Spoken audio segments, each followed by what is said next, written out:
আসসালামু আলাইকুম। Hello my plant lover friends, কী অবস্থা আপনাদের সবার গার্ডেনের? সাবিহাস গ্রিনারি থেকে আমি সাবিহা বলছি। আর আজকে আমি আমার সিলভার স্যাটিন পোথসটা রিপোর্ট করব।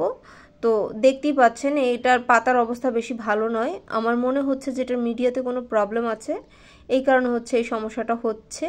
তো অ্যাকচুয়ালি কিন্তু সিলভার স্যাটিন কোনো পোথস নয়, এটি হচ্ছে স্কিন্ডাপসাস ভ্যারাইটির একটি গাছ।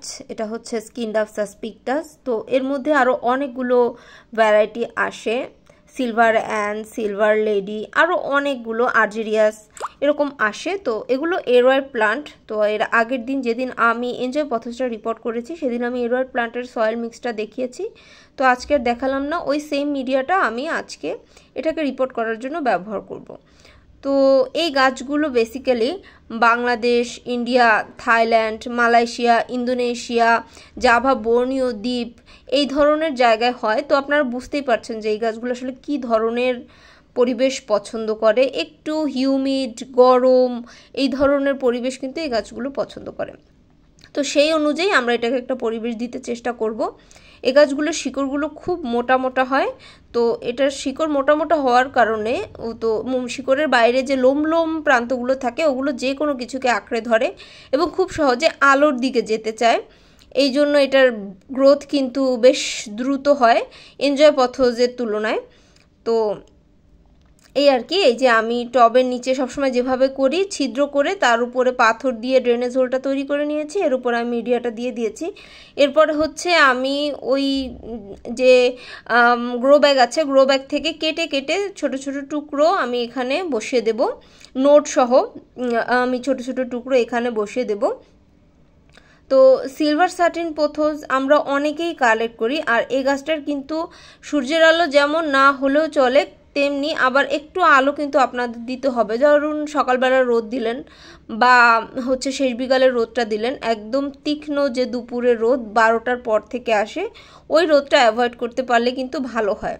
আমি তড়িঘড়ি করে এই গাছটাকে রিপোর্ট করছি, কারণ হচ্ছে আমার আসলে এই যে দেখুন পাতাগুলোর পরিবেশ যখন গাছটার ভালো হবে না তখন কিন্তু এই যে পাতাগুলোর এই চেহারা হবে এরকম, এই যে পাতাগুলো কুকড়ে কুকড়ে যাবে, খুলবে না। আপনি যদি বেশি পানি দেন তাহলেও এটার পাতা কুকড়ে যাবে, আপনি যদি কম পানি দেন তাহলেও এটার পাতা কুকড়ে যাবে। এই গাছগুলো বেসিক্যালি জৈব খাবার পছন্দ করে। কেমিক্যাল ফার্টিলাইজার হিসেবে আপনারা এনপিকের যে কোনো ব্যালেন্সড মাত্রা ব্যবহার করতে পারেন, কিন্তু আমি সাজেস্ট করব যে এনপিকে না দিয়ে আপনারা হচ্ছে ভার্মি কম্পোস্ট ব্যবহার করুন, আর সেই সাথে একটু হাড় গুঁড়ো দিলেন, এটাই যথেষ্ট। তো এই যে আমি নোটটা কিভাবে কাটিং করব সেটা একটু দেখিয়ে দিচ্ছি। যে শুধু একটা পাতা কেটে যদি আপনি বসিয়ে রাখেন, অনেক সময় আমরা বিভিন্ন ভিডিও দেখে ভাবি যে পাতা কেটে বসিয়ে রাখলেই বোধহয় সেখান থেকে গাছ হয়, কিন্তু না, এটা কিন্তু সঠিক পদ্ধতি নয়। আপনার গাছটা শেষে পচে গিয়ে নষ্ট হয়ে যাবে, কখনোই সেটা থেকে গাছ হবে না। এই যে এরকম নোট কাটিং যেখানে বিপরীত পাশ থেকে এভাবে শিকড় বের হচ্ছে, এরকম এক একটা কাটিং নিয়ে আপনারা যদি মাটিতে কিংবা পানিতে বসান তাহলে কিন্তু খুব দ্রুত আপনারা শিকড় পাবেন। তো পানিতে বসালে আমার কাছে অনেক সময় মনে হয় যে আসলে ছত্রাক ধরতে পারে, বারবার পানি পরিবর্তন করা লাগতে পারে।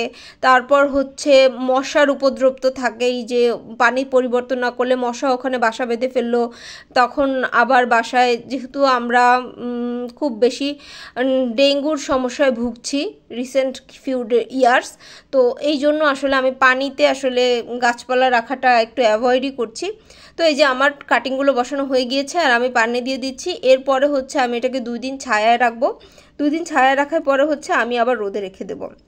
আর এই টবে যে পরিমাণে খাবার দেওয়া আছে তাতে হচ্ছে মোটামুটি আমি আর 3-4 মাস কোনো খাবার দেবো না। এরপর যদি আমি প্রয়োজন বোধ করি যে হ্যাঁ গাছটি বড় হয়ে গিয়েছে, সেক্ষেত্রে আমি রিপোর্ট করব বা খাবার দেব। ভিডিওটি ভালো লাগলে চ্যানেলটি সাবস্ক্রাইব করবার অনুরোধ রইল। Thank you so much for watching.